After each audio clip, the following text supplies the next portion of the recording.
დილამშვიდობისა. ეს საქართველოს პირველი არხია თქვენ უყურებთ გადაცემას პირადი ექიმი მარი მალაზონია ჟესტურ ენაზე თარგმანით. ჩვენ საუბრობთ ადამიანზე.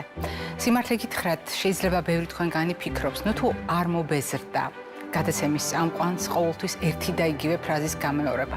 არ მომბეზრდა და არც არასდროს მომბეზრდება, ვიდრე ამ გადაცემას უძღვები, იმიტომ რომ ეს არის ის რისთვისაც ღირს ჩვენი არსებობა. ერთმანეთის მხარდაჭერა, ერთმანეთის შეფასება და დაფასება და რაც ყველაზე მნიშვნელოვანია იმის გააზრება, რომ ადამიანის სიცოცხლეა ყველაზე დიდი ფასეულობა, რომ თავად ადამიანი არის ყველაზე დიდი ღირებულება ნებისმიერ საზოგადოებაში. არც იმის გამეორება და მეზარება და მომბეზრდება, რომ ეს ასია ნებისმიერ საზოგადოებაში მიუხედავად ადამიანის ასაკისა, სქესისა, ეთნიკური კუთვნილებისა, რელიგიური მრწამსისა და პოლიტიკური შეხედულებისა, მიუხედავად ადამიანის სოციალურ-ეკონომიკური სტატუსისა და რა თქმა უნდა, მიუხედავად ადამიანის დიაგნოზისა. აი ეს არის ჩვენი ადამიანურობა და ეს არის ჩვენი განსაკუთრებული ხვედრი, როგორც არ უნდა შევხედოთ. დიახ, ჩვენ შეიძლება ვთქვათ, რომ ადამიანი არის უმაღლესი განვითარების ძუძუმწოვარი. ეს მართლაც ასეა. თუ გადავხედავთ, როგორ არის სახეობრივი კლასიფიკაცია, დიახ, ტიპი ხერხემლიანები, კლასი ძუძუმწოვრები, სახეობა ადამიანი. მაგრამ Homo sapiens, ანუ მოაზროვნე ადამიანი, რაც იმას არ ნიშნავს, რომ ჩვენ მხოლოდ გონებით ვიღებთ გადაწყვეტილებებს, ჩვენთვის ძალიან მნიშვნელოვანია გრძნობიერი სფერო, ანუ როგორ გრძნობ და სწორედ ამის ურთიერთშეხამებით ყალიბდება ადამიანი, რომლისთვისაც ადამიანურობის ერთ-ერთი მთავარი მახასიათებელი არის ემპათია და თუ მოინდომებთ და გადაავლებთ თვალს ჯანმრთელობის მსოფლიო ორგანიზაცია რას განიხილავს ჯანმრთელობის მსაზღვრელებლად, რა თქმა უნდა, ჩვენ ვიცით, რომ ეს არის სრული ფიზიკური, მენტალური და სოციალური კეთილდღეობა, მაგრამ იმისათვის, რომ ჩვენი ჯანმრთელობა, ანუ ფიზიკური, მენტალური და სოციალური კეთილდღეობა იყოს უზრუნველყოფილი, ძალიან ბევრ ფაქტორს გამოყოფს. და სწორედ ჯანმრთელობის მსოფლიო ორგანიზაცია ამბობს, რომ დიახ, ყველაფერი მნიშვნელოვანია, ჩვენი სქესიც, ასაკიც, ჩვენი გენეტიკური კუთვნილებაც, ეთნიკური წარმომავლობაც, ეკონომიკური სტატუსიც, მაგრამ ძალიან მნიშვნელოვანია ჯანმრთელობის შენარჩუნებისთვის ჩვენი ურთიერთმხარდაჭერა და საზოგადოებისათვის, საზოგადოების კეთილდღეობისათვის, მისი ცხოვრების ხარისხისთვის უმნიშვნელოვანესია ემპათია და კრიტიკულ მომენტებში ურთიერთმხარდაჭერა და განსაკუთრებით მაშინ, როდეს ერთმანეთს არა უბრალოდ უნდა მოვუსმინოთ, არამედ უნდა შევისმინოთ ერთმანეთის ნათქვამი და ერთმანეთის განცდები. დღევანდელი ჩვენი გადაცემა არის ძალიან მნიშვნელოვან თემასთან დაკავშირებული. როდესაც ჩვენ საუბრობთ სიცოცხლეზე, სიცოცხლეს აქვს თავისი პარამეტრები და ეს პარამეტრები განსაზღვრავს ერთი მხრივ სიცოცხლეს როგორც მახასიათებლებით, ასევე განსაზღვრავს სასიცოცხლო აუცილებლობას ნებისმიერი ცოცხალი ორგანიზმისთვის. მაგალითად, სუნთქვა, კვება, გადაადგილება, გამრავლება, განვითარება, დაბერება და სიკვდილი. ეს არის სიცოცხლისათვის დამახასიათებელი პარამეტრები და სიცოცხლისათვის აუცილებელი ეტაპებიც, მოვლენების, რომელიც სიცოცხლეს განსაზღვრავს. მაგრამ თუ ვისაუბრებთ გაცნელებულ სუნთქვაზე და თუ ვისაუბრებთ სუნთქვის შეცვლილ სიხშირეზე, შეცვლილ სუნთქვაზე ზოგადად, რომელსაც აღვიქვამთ როგორც ქოშინს, ეს არის ძალიან მნიშვნელოვანი მდგომარეობა, რომელიც გაგიკვირდებათ და მარტო სასუნთქ სისტემას არ ახასიათებს. რატომღაც ყოველთვის გვაქვს ხოლმე წარმოდგენა, რომ თუ სუნთქვასთან დაკავშირებით არის სირთულე, ეს აუცილებლად სასუნთქ სისტემასთან არის დაკავშირებული, თუმცა რეალურად ეს ასე არ არის და დღევანდელი ჩვენი საუბარი ამაში დაგარწმუნებთ, რადგან დღევანდელი ჩვენი გადაცემის სტუმარი გახლავთ შინაგანი მედიცინის დეპარტამენტის ხელმძღვანელი, შინაგანი დაავადებების ნამდვილად ძალიან მნიშვნელოვანი სპეციალისტი, თერაპევტი, ინტერნისტი, ქალბატონი ლიზა გოდერძიშვილი. დილამშვიდობისა, ლიზა. მობრძანდით. აღარც კი მახსოვს, რამდენი წელია გრძელდება ჩვენი თანამშრომლობა. ყოველ შემთხვევაში გადაცემის ისტორიის განუყოფელი ნაწილია თქვენი სტუმრობა და თქვენი საუბრები. მაგრამ მე უნდა გავამხილო, რომ დილამშვიდობისა. უნდა გავამხილო, რომ კიდევ უფრო ხანდაზმულია ჩვენი მეგობრობა და ჩვენი პროფესიული თანამშრომლობა და ჩვენ ვერც კი წარმოვიდგენთ ვერც ერთ მდგომარეობას ადამიანისა, იქნება ეს ჯანმრთელობასთან ასოცირებული თუ პათოლოგიასთან ასოცირებული, როდესაც ექიმი არ აფასებს, როგორ სუნთქავს ადამიანი. და საბედნიეროდ ადამიანებს თვითონ აკვირდებიან. შეიძლება სხვა რამ ვერ შენიშნონ, მაგრამ სუნთქვა რომ უძნელდება ადამიანს, ძალიან ძნელად წარმოსადგენია, რომ მან ეს ვერ აღიქვას და შეშფოთებულმა ხშირად არ გაუზიაროს სხვა ადამიანებს, რომ ვაიმე, ვეღარ სუნთქავს, სუნთქვა მიჭირს.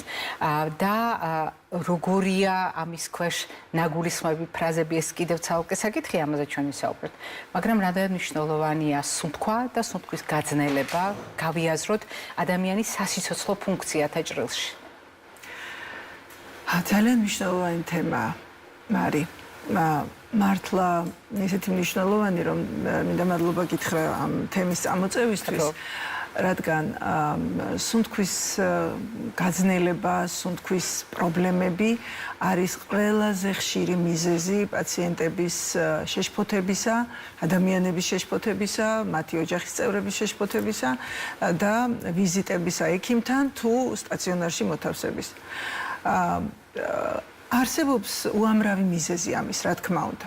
ძალიან ბევრი მიზეზი აქვს სუნთქვის გაძნელებას ან ქოშინს და ეს თან უნდა განსაზღვროთ, რას ნიშნავს ქოშინი, რას ნიშნავს სუნთქვის გაძნელება, რომ ადამიანებიც ხანდახან ზედმეტად აფასებენ ამას, მაგრამ ხანდახან საერთოდ უგულებელ ყოფენ, იმიტომ რომ რაღაცა გარკვეულ ფაქტორებს უკავშირებენ, მაგალითად მწეველებისთვის ეს არის ჩვეულებრივი ამბავი, ნუ ვეწევი და ვიქოშინებ, აბა რა, განსაკუთრებით ფიზიკურ დატვირთვაზე რა საკვირველია და ამის გამო გადადებენ ხოლმე, საერთოდ არ მიდიან ექიმთან, იმიტომ რომ ელოდებიან, რომ ის ეტყვის, რომ არ მოწიო და ეს მათ არ მოწონთ. იგივე შეგიძლია ვთქვათ ჭარბწონიან ადამიანებზე, რომლებსაც აქვთ ქოშინი და იმიტომ რომ ბევრჯერ უთხრეს მათ, რომ ეწონა და იგი აღარ უნდათ ამის გაგონება და მოსმენა. და მეორე კატეგორია ადამიანებისა, რომელიც ნებისმიერ სუნთქვის შეცვლაზე შფოთავს, წარმოუდგენია, რომ რაღაცა უბედურება ხდება, მძაფრად გარბის ექიმთან. რა თქმა უნდა მივიდეს ექიმთან, რომ მან დაამშვიდოს მინიმუმ განუსაზღვროს არის თუ არა ეს პათოლოგიასთან ასოცირებული, ან ორგანულ პათოლოგიასთან თუ არა. როდესაც ადამიანს სუნთქვის გაძნელება აშინებს, ეს სწორია, ნორმალურია, ეს ადამიანის ჯანმრთელობისათვის სასიკეთო განცდა და ამდენად სწორად აღიქვამს ადამიანი თავად სუნთქვის გაძნელებას, როგორც პროცესს, რაც გულისხმობს ის სუნთქვაში. აქედან დავიწყოთ, იმიტომ რომ ძალიან ბევრი არასწორი წარმოდგენა არის დაკავშირებული სწორედ ტერმინთან რა მიჭირს მე, როდესაც ვამბობ, რომ სუნთქვა გამიძნელდა, სინამდვილეში რა მიჭირს, რომელი აქტი მიჭირს? კი ბატონო, საერთოდ სუნთქვის აღქმა ხშირად მომისმენია პაციენტებისგან, რომ მიჭირს ამოსუნთქვა. ამოსუნთქვა, ჩასუნთქვის განსაზღვრა ხშირად ერევათ ერთმანეთში.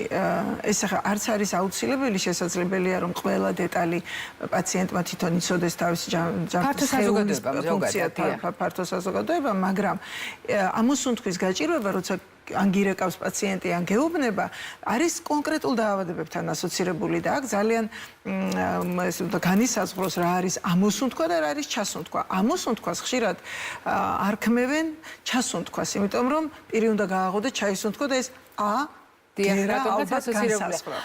აი ამასთან არის მე მინდა რომ მაყურებელმა დაინახოს, ხო? ამას დანახვაც არ უნდა ყველამ კარგად ვიცით, მაგრამ აი რას გულისხმობს ქალბატონი ლიზა. რა კი ას ვამბობთ თითქოს ამ მომენტში ამ დიახ და პირს ვაღებთ რატომღაც აი ეს აქტი დაკავშირებულია ამოსუნთქვასთან. სინამდვილეში ეს რა არის? სინამდვილეში ეს ჩასუნთქვაა. იმიტომ რომ ხარი ჩადის არის ჩასუნთქვა, ხარი ამოდის არის ამოსუნთქვა. როცა არ არის ორგანული პათოლოგია და ეს შეიძლება იყოს შფოთვასთან ასოცირებული ჰიპერვენტილაცია, ეგრეთ წოდებული, როცა ადამიანი გაძლიერებულად სუნთქავს ფსიქოემოციური დატვირთვის ფონზე, ნუ იქ საკვირველია თავისი ესეთი ბიოქიმიური საფუძველიც აქვს ამას, ხო? გარკვეული ნივთიერებები გამოიყოფა, როცა ჩვენ შფოთავთ, როცა ჩვენ ნერვიულობთ, ან თუნდაც გვიხარია და ამ დროს ყველაზე ხშირად შეიძლება ჩასუნთქვის პროცესი გაძნელდეს უბრალოდ გახდეს შესამჩნევი და ადამიანები ხშირად ამბობენ, რომ აი ბოლომდე ვერ ვსუნთქავ. აი ბოლომდე არ იშლება თითქოს გულმკერდი. ეს ექიმისთვის დამაიმედებელია. ვფიქრობთ, რომ ეხლა თუ ადამიანს არ აქვს კაფეო ნიშნები გულსისხლთა დაავადებებისა, იქ ფიქრობ, რომ დაამთავრებს თხრობას და მერე მე მშვიდად ავუხსნი, რომ ეს ნიშნულოვანთან არაფერთან არის ასოცირებული. თან რაღაცა ჟესტებიც ახლავს ხოლმე. აი ვერ ჩავისმით, ბოლომდე ხო რაღაც. თითქოს ბოლომდე ვერ ჩავისმით, თითქოს ჰაერი არ ჩადის. ჰაერი არ ჩადის. ანუ ჰაერის შიმშილი ქვია კიდევ სხვა ენებზე, არ ჩადის ბოლომდე ჰაერი და ეს ძალიან დიდ პროცენტში არის ფსიქოემოციურ ფოთვასთან, ფსიქოემოციურ მომენტებთან დაკავშირებული. ხოლო რაც შეეხება სუნთქვის სერიოზულ გაძნებას, ან პათოლოგიას, ძალიან მნიშვნელოვანია, რასაკვირველია. ჩვენ ძალიან ხშირად ვეუბნებით ხოლმე ჩვენ სტუდენტებს და ახალგაზრდა ექიმებს, რომ მე რაც არ უნდა გითხრა, შენი თვალით უნდა ნახო პაციენტი, როგორ გამოიყურება, როგორ სუნთქავს, როგორ ლაპარაკობს. იმიტომ რომ მაგალითად ფილტვების ქრონიკული ობსტრუქციული დაავადების დროს, ასთმის დროს, მაშინ როცა რეალური საფუძველი, გულის უკმარისობის დროს რეალური საფუძველი აქვს სუნთქვის გაუარესებას, არსებობს კიდე ესეთი შეფასების ესეთი კრიტერიუმი, რომ ბოლომდე ვერ ამთავრებს წინადადებას და ეს შენი თვალით უნდა ნახო ექიმმა. ამიტომ ძალიან მნიშვნელოვანია. თუ კი ოჯახში არსებობს ესეთი ქრონიკული დაავადების მქონე ადამიანი, ოჯახის წევრებიც კი მიეჩვევიან ხოლმე, როგორ შეაფასონ მისი სუნთქვა და როდის დაურეკონ ექიმს, როდის დაუძახონ ექიმს. ამიტომ ეს არის ძალიან მნიშვნელოვანი. ჩვენ ეს ყველაფერი ზოგადი შესავალი გამოვიყენეთ იმისათვის, რომ მაყურებლისათვის დაგვეზუსტებინა, რომ სუნთქვა მიჭირს, გამოთქვა, რომელიც ხშირია ხოლმე, განსაკუთრებით იმ სიტუაციაში, როდესაც ფსიქოემოციური მდგომარეობა შფოთვა ადამიანს აი ასეთ განცდას აღუძრავს. რა თქმა უნდა, ესეთი მდგომარეობა შეიძლება ხშირად აღწეროს ამ სიტყვებით, მაგრამ თუ დაუბრუნდებით სათავეს, როდესაც ვამბობთ სუნთქვის გაძნელებაზე, თქვენ ბრძანეთ, რომ ეს არის ძალიან მნიშვნელოვანი და სერიოზული ფაქტორი, განსაკუთრებით გამოყავით ქრონიკული პაციენტების შემთხვევაში. და გავრცელებული აზრი, რომ სუნთქვის გაძნელება ავტომატურად უკავშირდება სასუნთქ სისტემას. მოდით გამოვყოთ ის სისტემები, რომელთა პრობლემებმაც შეიძლება განაპირობოს სუნთქვის გაძნელება. სასუნთქის სისტემა თითქოს მარტივი და გასაგებია. თქვენ ნაწილობრივ მაგალითად ნერვულ სისტემაზე საუბრობთ ფსიქოემოციურ სფეროზე, მაგრამ მაინც ჩამოვთვალოთ, რამ შეიძლება ადამიანს გაუძნელოს სუნთქვა. კი ბატონო, მოდით ესე ვთქვათ, კრებითად, ყველა ის პათოლოგია, რომელიც ან ფილტვების სასუნთქ ზედაპირს ამცირებს, ან ფილტვებში ჰაერის ჩასვლას და ამოსვლას უშლის ხელს, ან ფილტვებისგან მოითხოვს გაძლიერებულ მუშაობას, რომ დააკმაყოფილოს ჟანგბადის მოთხოვნილება, იწვევს სუნთქვის შეცვლას, ქოშინს ან სუნთქვის გაძნელებას. სასუნთქის სისტემის დაავადებებს შორის, რასაკვირველია, კარგად ცნობილი დაავადებებია, ზოგი უცნობია, მაგრამ ზოგი კარგად ცნობილი, ის დაავადებები, რომელსაც ობსტრუქციული დაავადებების ჯგუფში მოვიხსენიებთ ჩვენ, ეს შეიძლება იყოს უბრალოდ არის უხშირესად ასთმა, ან ფილტვების ქრონიკული ობსტრუქციული დაავადება, ან სხვა დაავადებები 1-2, რომელიც ობსტრუქციით მიდის, ახლა არ მინდა რომ ტერმინები დავაკონკრეტო, ხო? შევიწროვებით სასუნთქი გზების. მეორე ჯგუფი დაავადებებისა, ეს არის ის, რომელიც ამცირებს სასუნთქ ზედაპირს, ან ამცირებს ალვეოლების კრებით მოცულობას. ამათ რესტრიქციული დაავადებები კანონ, რომელიც ვერ არაძლევს საშუალებას ფილტვებს, რომ გაიშალოს ბოლომდე და კიდევ არაძლევს საშუალებას, რომ გასთაცვლა მოახდინოს, იმიტომ რომ ალვეოლების კედლები ზიანდება. მესამე ჯგუფი დაავადებებისა, ეს არის სისხლძარღვოვანი დაავადებები, მათ შორის პულმონური ემბოლიზმი შეიძლება გამოვყოთ და პულმონური ჰიპერტენზია, ფილტვის არტერიის წნევის მატება დრამატიული, რომელიც შეიძლება იყოს პირველადი, შეიძლება იყოს დაავადებების ფონზე განვითარებული. ეს არის ის რეალური სასუნთქის სისტემის დაავადებები, თუმცა სისხლძარღვთა დაავადებებს გულსისხლთას მივაკუთვნებთ ხოლმე. გულის დაავადებები, რასაკვირველია, გულის უკმარისობა და პულმონური ჰიპერტენზიაც გულსისხლთასაც მიეკუთვნება, რასაკვირველია. სარკმლოვანი დაავადებები გულის და გარდა ამისა, თირკმლის და ღვიძლის დაავადებებიც, რომლებიც არ აძლევს საშუალებას ორგანოს თირკმელს რომ გამოყოს ადეკვატური რაოდენობით შარდი, ანუ თირკმლის უკმარისობა და შუპდება მთელი ორგანიზმი და თითქმის ყველა ორგანო და ქსოვილი და რასაკვირველია მცირე წრეც, ანუ ფილტვების სისხლძარღვებიც არის დატვირთული და ფილტვების შეშუპება ვითარდება და ქოშინი ვითარდება და აგრეთვე შესაძლებელია ღვიძლის დაავადებების დროს ღვიძლის ციროზი, ღვიძლის უკმარისობა, რომელიც იწვევს აგრეთვე დაგროვება, სითხის დაგროვებას, ორგანო პლევრაში გროვდება თუ ფილტვის ქსოვილში, ეს უკვე ექიმების გასარჩევია, ხო? და გარდა ამისა, ის დაავადებები, რომლებიც იწვევს უბრალოდ აიძულებს ფილტვებს, რომ ძალიან გაძლიერებულად ისუნთქონ. ეს არის ცხელება, მაღალი ცხელება, ინფექცია, ნებისმიერი ინფექცია გაძლიერებულ ხარჯვას მოითხოვს და ცხელება არის ორგანიზმის ბრძოლის გამოხატულება, ეს მოითხოვს გაძლიერებულ მეტაბოლიზმის ჟანგბას და შესაბამისად პაციენტი ქოშინებს. ანემია ანუ ჰემოგლობინის დაქვეითება, ხო, სისხლნაკლებობა, რომელიც ანუ პორციაში, სისხლის პორციაში ის ჟანგბადის ის რაოდენობა, რომელიც ჭირდება ქსოვილებს, მცირდება. შესაბამისად, ბევრი პორცია უნდა გადაისროლოს სისხლმა და ბევრჯერ უნდა განახორციელოს. ეს გარკვეულწილად კომპენსატორულია. ეს კომპენსატორულია, ამასთან ბრძოლა არ შეიძლება, ისევე როგორც კომპენსატორულ ტახიკარდიასთან ბრძოლა არ შეიძლება, ну ამასაც რასაკვირველია ექიმი განსაზღვრავს. ხოლო ჩამოთვლილთაგან ის რაც დაავადებას უკავშირდება, ანუ ჯანმრთელობის მდგომარეობიდან გასვლას უკავშირდება და გამოვლინდება, საკმაოდ ბევრია, ხო? ქოშინით გამოვლინდება, აუცილებლად უნდა გახდეს ექიმის განსჯის საგანი. ანუ თვითონ არ უნდა მიიღო გადაწყვეტილება პაციენტებმა ბევრჯერ ვითქვამს ეს ამბავი და ეხლაც იგივეა რასაკვირველია. მაგრამ საუბრისას თქვენ რამდენჯერმე ერთმანეთისგან გამიჯნეთ სუნთქვის გაძნელება და ქოშინი და მე უნდა გავამხილო რომ სათაურშიც მე ცალსალკე მაქვს ეს გამოყოფილი და ეს გავაკეთეთ შეგნებულად, იმიტომ რომ სამწუხაროდ ესეც გავრცელებული ცდარი წარმოდგენაა, რომ სუნთქვის გაძნელება და ქოშინი არის ერთი და იგივე. სინამდვილეში ეს ასე არ არის და რატომ არ არის ასე? მოდით ვთქვათ, რა არის ქოშინი და რატომ განსხვავდება ის სუნთქვის გაძნელებისგან? ქოშინი არის ცალსახად გახშირებული სუნთქვა.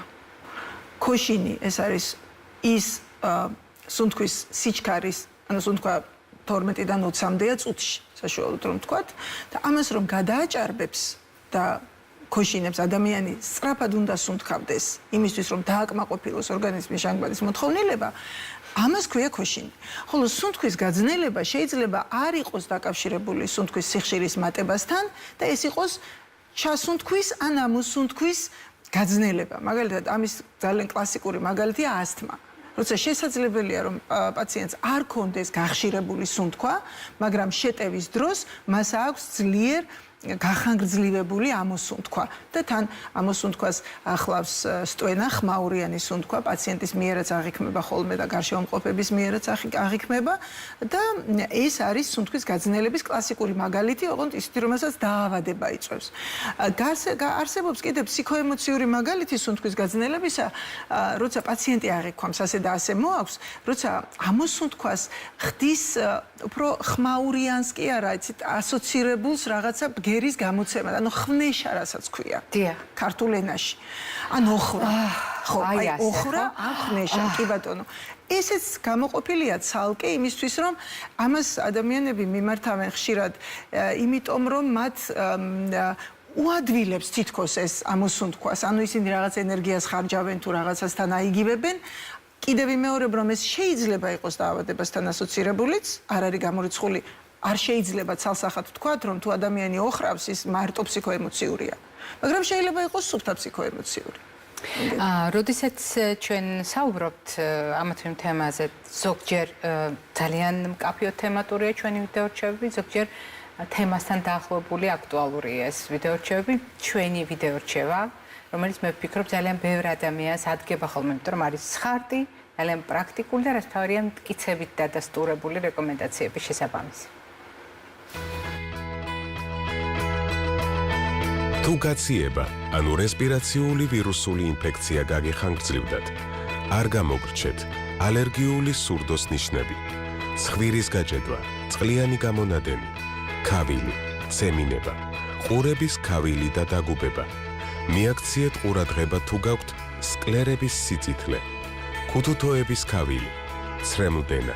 არ დაკარგოთ დრო, თუ შენიშნეთ ჭინჭრის ნასუსხის მსგავსი გამონაყარი, ტუჩების, ქუთუთოების, ლოყების შეშუპება, ქოშინი, გაძნელებული ამოსუნთქვა, მსტვინავი სუნთქვა, შეტევითი ხველა, სიცოცხლის გახანგრძლივება და არაგადამდებ დაავადებათა თავიდან აცილება შესაძლებელია სწორი კვებით, რეგულარული ფიზიკური აქტივობით, თამბაქოზე უარის თქმით.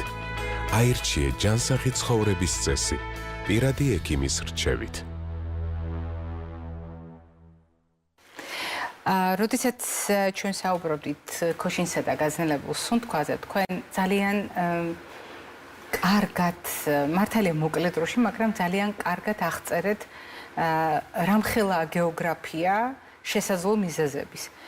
თქვენ არ დატოვეთ პრაქტიკულად არც ერთი სისტემა, რომლის დამსახურებით ადამიანს არ გაუძნელდება მაგალითად სუნთქვა.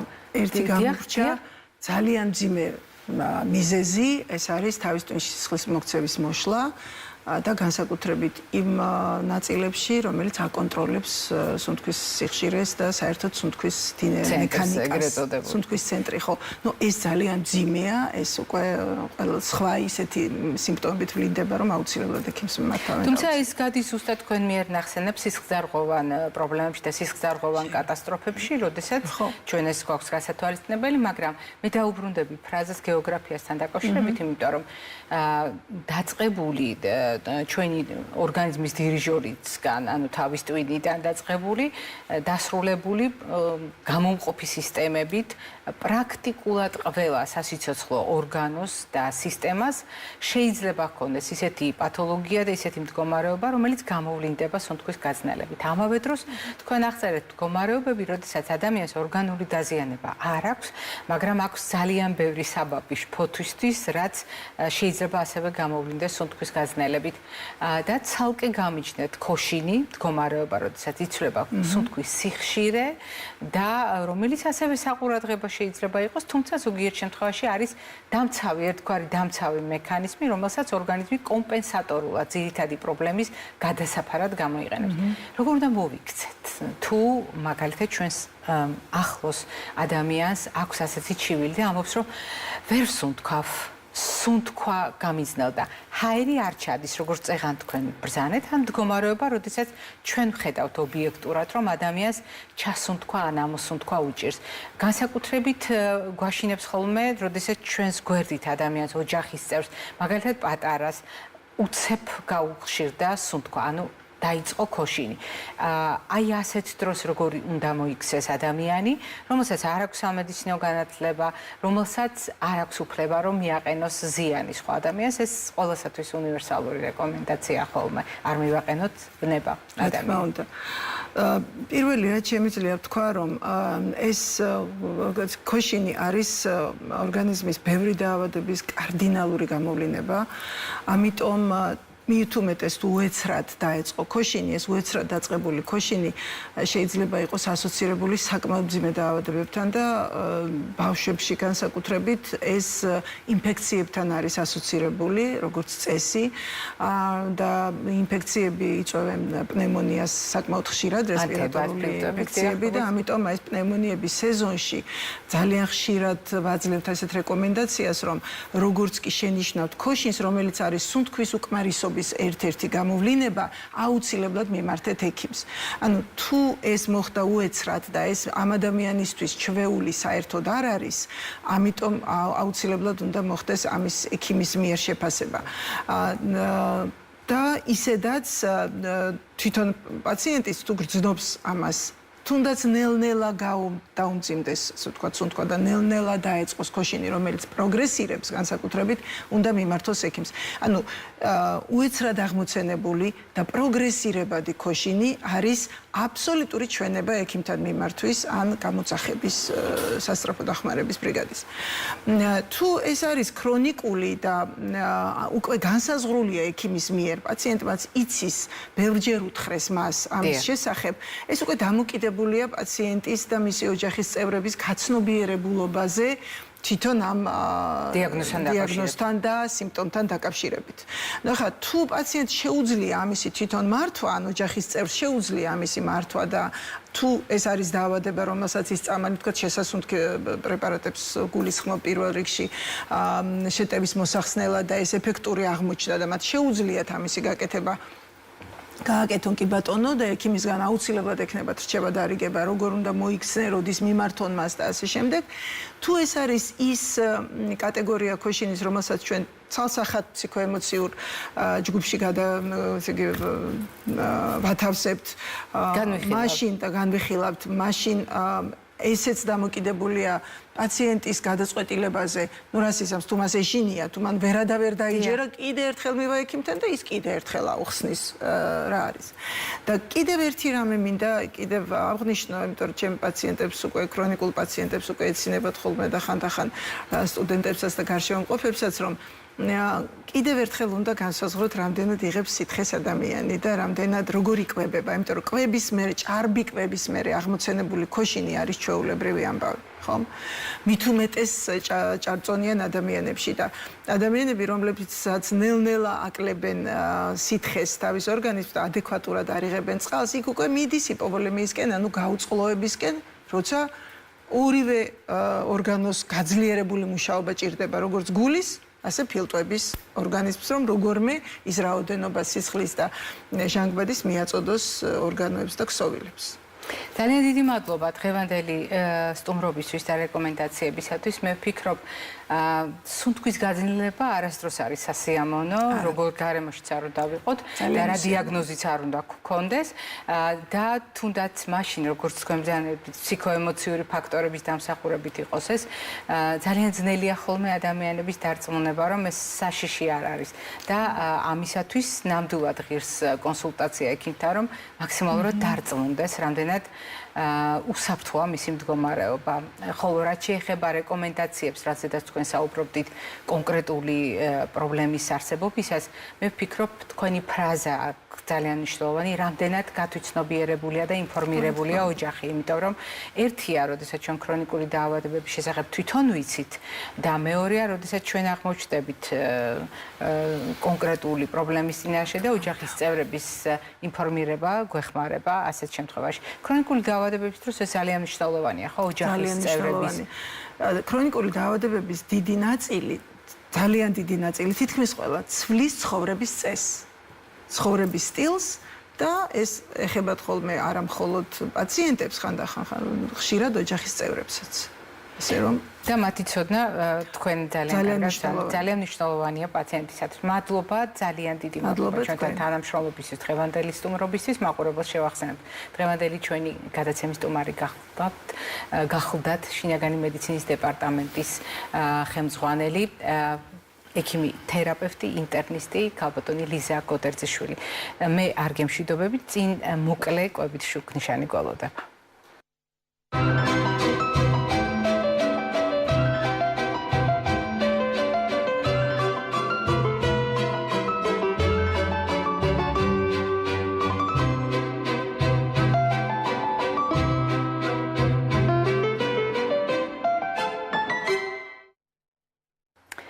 როდესაც ჩვენ საუბრობთ სუნთქვაზე, როდესაც ჩვენ საუბრობთ კვებაზე, ადამიანის გადაადგილებაზე, განვითარებაზე, გამრავლებაზე, შევთანხმდით, რომ ჩვენ საუბრობთ სიცოცხლეზე. მაგრამ თუ ჩვენ საუბრობთ სიცოცხლეზე, ეს იმას ნიშნავს, რომ არსებობს უამრავი მიზეზი, რომელმაც შეიძლება საფრთხე შეუქმნას ჩვენს არსებობას და საფრთხე შეუქმნას ჩვენი ორგანოების ასეთ ხმასშეწყობილ მუშაობას, რომელიც ჯანმრთელობისათვის აუცილებელი წინაპირობა. ჩვენ შევთანხმდით, რომ ჯანმრთელობა ეს არის წონასწორობა, ჯანმრთელობა ეს არის ყველა სისტემის, ყველა ორგანოს, ყველა ქსოვილის ჰარმონიული ურთიერთშეთანხმებული მუშაობა, ხოლო დაავადება ეს არის ამ წონასწორობის დარღვევა და ამ ჰარმონიის დარღვევა. როდესაც ჩვენ საუბრობთ მაგალითად სუნთქვის გაძნელებაზე, არ უნდა დაგვავიწყდეს, რომ შესაძლოა იყოს რაღაც მდგომარეობა, როდესაც სუნთქვასთან ერთად ადამიანს უძნელდება ყლაპვა. ეს არის ძალიან მნიშვნელოვანი მდგომარეობა, რომელიც მთლიანად სიცოცხლეს აზარალებს და არა მხოლოდ კვების პროცესს. და ასეთ შემთხვევაში ყლაპვის გაძნელება სუნთქვის გაძნელებასთან ერთად ზრდის კიდევ ერთ მნიშვნელოვან საფრთხეს, რომელიც ცნობილია როგორც ლუკმის გადაცდენა. თუ ჩვენ რაღაც მიზეზის გამო ვერ ვსუნთქავთ ისე როგორც უნდა ვსუნთქავდეთ, ვერ ვღეჭავთ და ვერ ვყლაპავთ ისე როგორც უნდა ვყლაპავდეთ, მაშინ რა საკვირველია ანატომიური სიახლოვის გამო და ეს ანატომიური სიახლოვე ერთი ადამიანის შემთხვევაში არ არის. ანუ ყველა ადამიანის ორგანიზმში ჩვენ გვაქვს ძალიან ახლო მდებარეობა სასუნთქი სისტემის კონკრეტული ნაწილების, ანუ სასულეს რომ ეძახიან მარტივად ტრაქეას და საყლაპავის და მათი ასეთი მეზობლობა და რაც თავარია გარკვეულ ეტაპზე ცხვիր ხახის არსებობა და სპეციალური გადამკეტი, გზის გადამკეტის არსებობა, რომელიც იცავს საკვების მოხვედრისაგან სასუნთქ სისტემას, აი ასეთ მდგომარეობაში, როდესაც სუნთქვაც გაძნელებულია, ყლაპვაც გაძნელებულია, ასეთი დაცვის მექანიზმი შეიძლება არ მუშაობდეს სათანადოდ, რაც იმას ნიშნავს, რომ პირის ღრუდან საკვები მასა ნაცვლად კუჭისა აღმოჩნდება სასუნთქ სისტემაში. ეს არის ძალიან სახიფათო მდგომარეობა. ამიტომ კიდევ ერთხელ გავიმეორებ.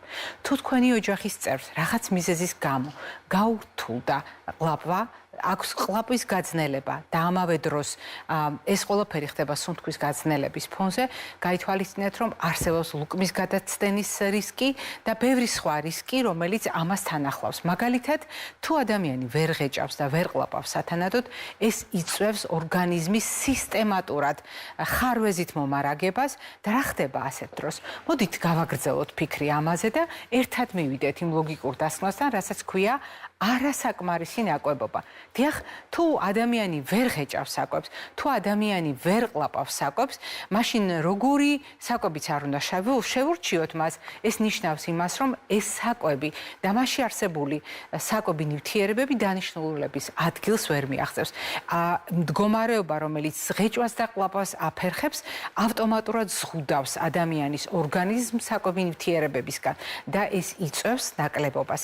ამიტომ ორგანიზმის არასაკმარისი ნაკლებობა არის ლოგიკური შედეგი. მაგრამ არის მეორე მდგომარეობაც, რომელიც შეგვიძლია აუცილებლად გავითვალისწინოთ. და ამისათვის მე გადავინაცვლებ ახლა მწვანე ზონაში. ჩვენ შეგვიძლია ბევრი ვთქვათ იმის შესახებ, როგორ გვჭირდება 5 ჯგუფის, სულ ცოტა 5 ფერის პროდუქტი. მე ამას ყოველდღე ვიმეორებ და არ დავიზარებ, ახლაც გავიმეორებ. დიახ, ეს არის ის ფანჯარა, რომელიც ჩვენ გვაქვს კვებაში ყოველთვის ღია იმისთვის, რომ მაქსიმალურად ბევრი ჩვენთვის ასარგებლო საკვები ნივთიერებები შემოვიდეს ჩვენს ორგანიზმში. მაგრამ ჩვენ საუბრობთ იმაზე, რომ სუნთქვის გაძნელება შეიძლება იყოს დაკავშირებული წყლისა და მინერალების ბალანსის დარღვევასთან ჩვენს ორგანიზმში. რა უძღვის ამას წინ? მაგალითად, ირკმლის უკმარისობა, გულის უკმარისობა, ღვიძლის უკმარისობა. ეს უკვე ექიმთან ერთად გადასაწყვეტი და დასადგენი საკითხია, მაგრამ ის რომ წყლის და მარილების ბალანსის დარღვევა საყურადღებოა სრულფასოვანი სუნთქვისთვის, ეს არის ძალიან მნიშვნელოვანი. ამიტომ წყლის ადეკვატური მომარაგება, წყლით ადეკვატური მომარაგება ორგანიზმისა არის იმ ფაქტორთა შორის, რომელიც შეფერხებული, გაძნელებული სუნთქვის დროს აუცილებლად უნდა გავითვალისწინოთ. განსაკუთრებით თუ ამავე დროს არსებობს ყლაპვის სირთულეები, მაშინ ყლაპვა წყლისა არის ხოლმე ასევე გასათვალისწინებელი, რამდენად ყლაპავს რამ ადამიანის სითხეს და სჭირდება თუ არა შემოვლითი გზა ნაწლავის გვერდის ავლით ორგანიზმში სითხის უზრუნველყოფისათვის გამოიყენოს მედპერსონალმა. ამას ყოველთვის ძალიან დაწვრილებით აფასებს სამედიცინო პერსონალი. აუცილებლად უნდა გავითვალისწინოთ მაგალითად სუნთქვის გაძნელებისას ისეთი კვებითი ფაქტორები, რომელიც ჩვენი მიკრობიომისა და მიკრობიოტას წონასწორობას აღადგენს. ქალბატონმა ლიზამ ახსენა ანთებითი პროცესები და მდგომარეობები მაგალითად ონკოლოგიასთან დაკავშირებული, რომელიც ასევე სისტემური ანთების ფონზე ვითარდება. და ცხადია ამ ჯგუფში ხდება გუსის სახთა პათოლოგიებიც, მაგრამ თუ ჩვენ წარმოვიდგენთ, რომ ჩვენი მიკრობიომი და მიკრობიოტა არის კრებითი ტერმინი და გულისხმობს მიკრობიომს მაგალითად კანზე, მიკრობიომს თვალის ლორწოვანზე, კუჭნაწლავის ტრაქტში, გენიტალიებზე, აუცილებლად გულისხმობს მიკრობიომსა და მიკრობიოტას სასუნთქ სისტემაში. ფილტვების ლორწოვანზე. ანუ უხეშად ვაღალიბებ ცხადი ამ აზრს, ფილტვების ლორწოვანი ძალიან უხერხულად ჟღერს პროფესიული ტერმინოლოგიის თვალსაზრისით, მაგრამ მარტივად რომ წარმოვიდგინოთ. ასეთ შემთხვევაში ჩვენ გვჭირდება ფერმენტირებული პროდუქტებიც და მცენარეული ბოჭკოც იმისათვის, რომ ეს პროცესი იყოს მაქსიმალურად გაადვილებული. მაგრამ არის საკვები, რომელიც სუნთქვის გაძნელებისას, თუნდაც ეს ფსიქოემოციური იყოს, არ დაგვეხმარება, პირიქით ხელს შეგვიშლის. განსაკუთრებით იქ, სადაც სუნთქვის გაძნელება არის ანთებითი პროცესების ფონზე. ასეთ შემთხვევაში ყველა ის პროდუქტი, რომელიც ახლა ყვითელ ზონაშია, ანთების ხელშემწყობად უნდა განვიხილოთ და უფრო მეტიც სუნთქვის გაძნელებისაც, ყლაპის გაძნელებისაც ისეთი პროდუქტები, როგორიც არის, ვთქვათ, გამომშრალი, პროცესირებული პროდუქტები, რომელთა შემადგენლობაშიც არის სხვადასხვა კომპონენტი დანამატების სახით ან ტრანსხიმების სახით, მხოლოდ აღრმავებს ამ პროცესს და ის, რაზედაც საუბარი ქალბატონმა ლიზამ დაიწყო, მე მინდა აუცილებლად გავაგრძელო. თუ თქვენ გაქვთ ჭარბი წონის და სიმსუქნის ისეთი ვერსია, როდესაც ცხიმის გადანაწილება განსაკუთრებით საყურადღებოა, ეს აუცილებლად უნდა განვიხილოთ ქოშინსა და სუნთქვის გაძნელებასთან კავშირში, განსაკუთრებით ქოშინთან მიმართებაში. მაგალითად, შეიძლება თქვენი სხეულის მასის ინდექსი არც ისეთი მაღალია, მაგრამ გაქვთ ცხიმის გადანაწილება ცენტრალურად, ანუ აბდომინურად, ანუ მუცლის მიდამოში, ანუ პატივცემული ღიპის ზონაში. ეს იმას ნიშნავს, რომ თქვენი დიაფრაგმა ყოველთვის შეიძლება აღმოჩნდეს იმაზე მაღლა, ვიდრე საჭიროა. მან შეიძლება იმაზე მეტად შეზღუდოს ფილტვები და გული საქმიანობის დროს, ვიდრე სასურველია. და ასეთ შემთხვევაში ამ ადამიანებისათვის მაგალითად წოლის დროს დიაფრაგმის მდგომარეობა შეიძლება იყოს წინაპირობა იმისა, რომ ადამიანს ჰქონდეს ქოშინი და თითქოს შეგრძნება სუნთქვის გაძნელებისა. გასათვალისწინებელია ამ ადამიანებისათვისაც და ყველად ჩვენგანისთვის გვიანი კვება, ეგრეთ წოდებული გვიანი ვახშამი. თუ დავაკვირდებით სიტყვის ეტიმოლოგიას და მე ამ საკითხზე მუშაობდი აკადემიკოს გიორგი გოცირიძესთან ერთად, ჯერ კიდევ 2000-იანი წლების დასაწყისში სიტყვის წარმომავლობას, როდესაც ვეძებდით, ვივარაუდეთ, რომ ეს შეიძლება იყოს ვახ შხამი, ანუ დილით მონანიებული დიეტური ცოდვა, როდესაც ადამიანმა საკმაოდ გვიან მსუყე ვახშამი მიირთვა. ანუ გვიან მირთმევა და ულუფის პრინციპის დარღვევა, როდესაც ჩვენ ცოტა არ იყოს მსუყე და ზედმეტად დიდი ულუფა მოგვივიდა და უშუალოდ ძილის წინ მერე ჩაგვეძინა და ორგანიზმს ეს ძალიან მძიმე ტვირთად დააწვა. აი ასეთ შემთხვევაში სუნთქვის გაძნელება და ქოშინი შეიძლება იყოს ძალიან ლოგიკური შედეგი ჩვენი კვებითი ქცევისა, რომელიც არც თუ ისე სასარგებლოა, არც მოკლევადიან პერსპექტივაში და არც გრძელვადიან პერსპექტივაში. მე ხოლმე გემშვიდობებით, ეს არის ჩვენი რეალური პერსპექტივა და ტრადიციულად ჯანმრთელობას და დღეგრძელობას გისურვებთ.